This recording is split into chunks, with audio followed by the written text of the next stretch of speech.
What we have here is hopefully the final debut of Brazil's Melissa Gatto. She's going to be taking on Victoria Leonardo. And the reason why Matt furrows his brow and the reason why you at home might be wondering, well, what?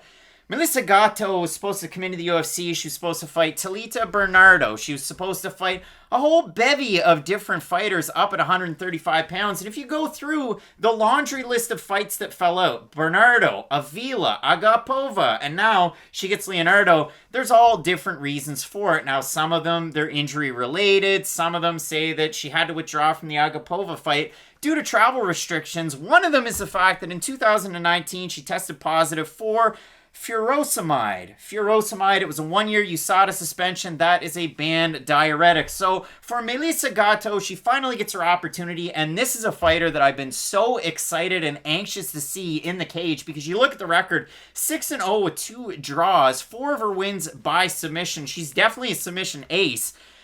And I know a lot of people out there are really antsy to see her. Now, I thought it was going to be at bantamweight. Here it is at flyweight. She's taking on the former Invicta staple, Victoria Leonardo, somebody who competed in those Phoenix Rising competitions that Matt absolutely My favorite loves. tournament. She has a loss to Miranda Maverick as a pro. She's a loss as, well, a pro, but in an exhibition fight on the Phoenix series. Yes, the record coming in might not be the sexiest. 3-2 in her last 5. She lost Darren Blanchfield over with Invicta, picked up 2 wins over Liz Tracy and Chelsea Hackett on Contender Series to make it into the UFC.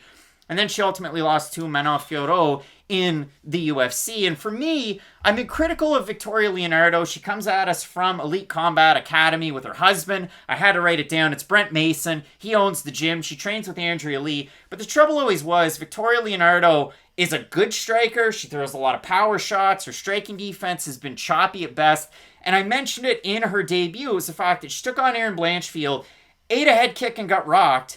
And then her defense didn't come up. And then she ate another head kick and got finished. So then if you look at it against Liz Tracy, her hand's glued to her face and she wins the fight. She fights Chelsea Hackett, a striker coming out of Oceania, keeps her hand right up, ends up winning that fight. Then she takes on Menifield, and I mentioned it, keeping her hand up, creeps down a little bit, head kick, ultimately Leonardo loses. Now, Menifield is of the nth degree for strikers in this division. Melissa Gatto is nothing like that. So it's going to be interesting to see, can Victoria Leonardo just go out there, play her game? Because for Gatto, I don't know if anybody out there's seen her. I implore you, check her out on YouTube. You can find just about every single fight. The last time she fought was in a Chris Cyborg promotion. Her striking's not great. She hasn't fought or won in a very, very long time. If we bring it up in front of us, it's been 2 years and 9 months was the last time she was out there. She fought Karolina.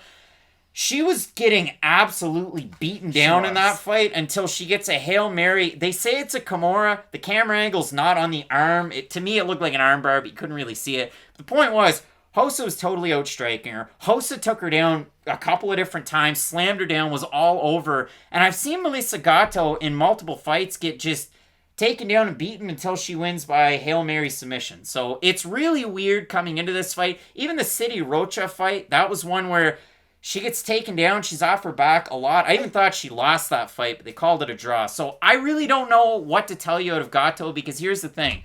You can look at all the tape. I don't think she looks very good in the tape.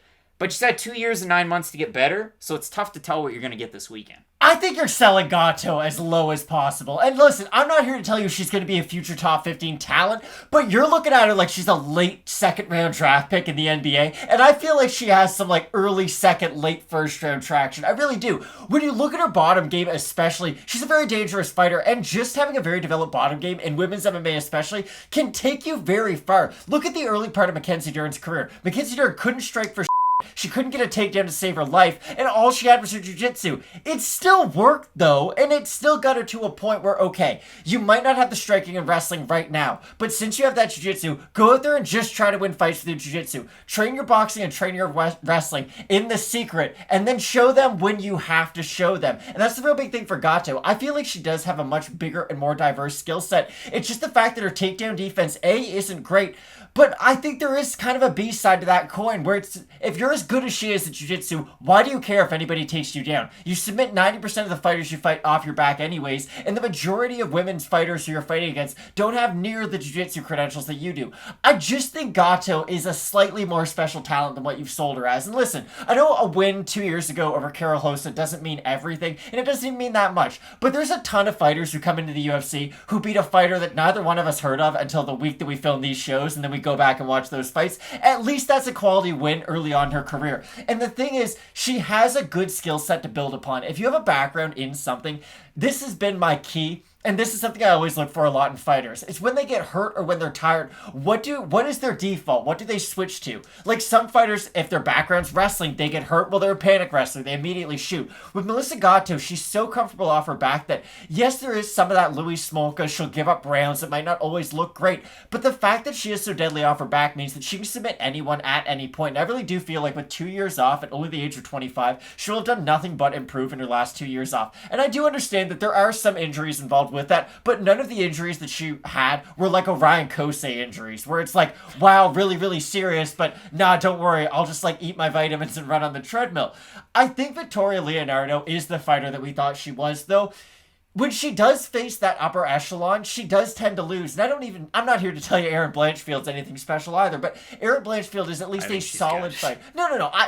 I'm not trying to sell her short either, but when you look at her losses, and especially the bad ones, anytime she fights a fighter who does have at least a more developed skill set than just your average fighter, she does tend to lose. And even look at that Menifield fight. Even though her hands were up for the majority of it, my issue is that her defense doesn't shift during a fight. Look at Brandon Moreno, for instance. Brandon Moreno will start some rounds with his hands high. He'll start some rounds with his hands low and move a lot. Like, he can switch it up defensively. Craziest thing is on this card, and you gotta check it out, and I know we're halfway through this video, but the Ode Osbourne interview that we have with him, he sings the praises of Brandon Moreno for being such a technical guy to switch his game plan up mid-fight, and it's a really special thing to see. Sometimes I know what I'm talking about, Craig. But with Victoria Leonardo, it's almost like she has, okay, my hands have to be up and this is my defense. But she just keeps her hands up. Like, you still need to move your head. You still want to parry shots when you keep your hands up. The point isn't just to have these two things that, okay, when you hit my hands, you're not hitting my face. You still need to have some defensive skills behind that, too. And with Leonardo, I feel like she just is kind of basic across the board. She's an above average striker, don't get me wrong. But it's not like her striking is so dangerous that she's a TKO threat every time she's in there. I just think that she is the fighter that we've seen in her past performances. Whereas Gatto, there's a lot of room to improve. And I do feel like she's used those last 2 years to her benefit. That's the thing. That's why this pick is the absolute and if you're going to come back and get all riled up, we haven't seen Melissa Gatto in 2 years and 9 months. She has an undefeated record, but she's looked bad in the fights, and she's won some. Out of the draws, I thought she lost her last draw, so take that for what it's worth. Leonardo's striking defense isn't anything spectacular. She's well-rounded, I would say, but that's about it. So if we do look at the odds for this fight, might be a surprise. It might not be. The fighter that hasn't lost the fight is the favorite. She opened up a -110. She's -132. For Victoria Leonardo, open a -110. She's a +107 or thereabouts. If we head over to Tapology, 835 total votes, 82% Gatto, 62% by submission for the 18% that have Leonardo, 76% by decision. I just haven't seen Melissa Gatto in a really long time. I have no idea what you could get out of her. Again, is she going to be like my reference to last week? Is she going to be like a thief in the night? Is she going to have this great added kickboxing? She trains out of MSP down in Rio. It's an all-women's gym. I thought the neatest part of it is, when I looked it up, the fact that their wrestling coach has one of the most interesting names I've ever seen in all of MMA. It's Leonardo Chocolate. I don't know if that's his real name. That's what Tapology has it as. But when I do look at this one, from Gatto, I don't like the striking. I don't like the wrestling defense. If Leonardo gets on top, I like her top pressure. So I'm going with Leonardo. And I know, again, I set it up a couple of different ways. Melissa Gatto, it cannot be denied, has one of the best bottom games you're going to find at 125 or 135. So it's incredibly dangerous. And if she's added to her skill sets, she has a great opportunity to win here. There's multiple different paths to victory for her.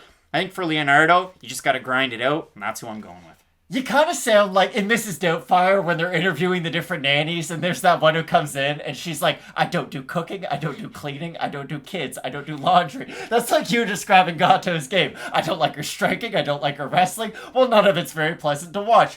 I'm going to take the prospect in Gatto and at least the promise that she has improved and the potential of her improvements over the floor of Leonardo. With Leonardo, I feel like she will win some of the striking exchanges, but at a certain point, she is going to tire. And when she does tire, she will be more susceptible to getting taken down. And the thing about Gatto is that she's dangerous off her back. If she were to get top control on Leonardo, I feel like this fight would be over very fast. So I'm ever so slightly going to pick Gatto, but this is one of those fights where one of us is going to look really stupid no matter what. All right, Matt. Well, I can't wait for this one. Leonardo, Gatto, we're split on the pick. But we got a big time card coming up. The bantamweights are going to steal the show. And in the main event at heavyweight, you've got Cyril Gane taking on Derrick Lewis for that interim strap. So you're not going to want to miss that. Keep locked in with Fight Night Picks, as we always say. Let's get into it.